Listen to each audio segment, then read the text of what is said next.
Well, if you've ever been busted for simple pot possession, access to jobs, education, volunteer work, and housing is about to get easier. But hopping on a plane to the United States could still be a problem. Today, we're learning more about federal legislation that will waive the fee and expedite the pardon process for minor cannabis convictions. There would be no further waiting period of what would normally be another 5 years, and there would be no fee of what would normally be $631.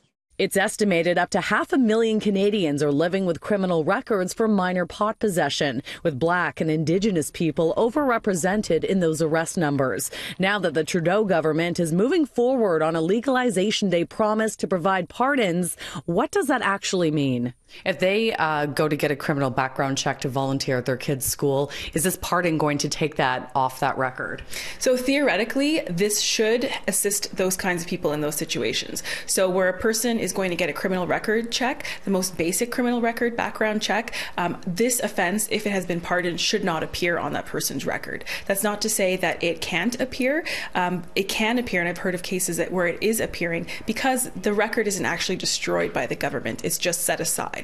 Toronto lawyer Anna Maria Anenjar says the biggest issue is travel. Because the records aren't destroyed, some of the consequences will still exist. The United States does not recognize Canadian pardons, and they treat Canadian pardons as if the conviction still exists on the criminal record. My cabinet colleague Bill Blair. Today, Minister Bill Blair was asked why all non-violent cannabis crimes, such as trafficking and production, are not a part of the legislation. Those types of offences include people who've been involved in enterprise crime and even organized crime in the illegal sale of that for profit. And frankly, it's a much different issue, far more complex, and encompasses a much broader range of criminal behavior.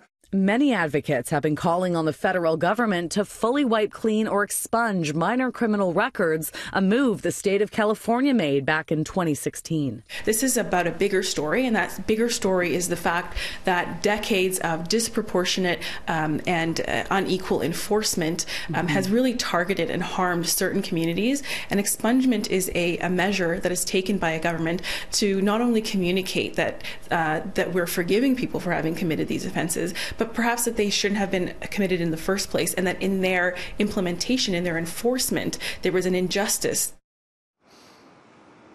Now, the legislation was just introduced today. It still has to go through the motions on Parliament Hill. I'm being told that the pardon application process will likely begin sometime this summer.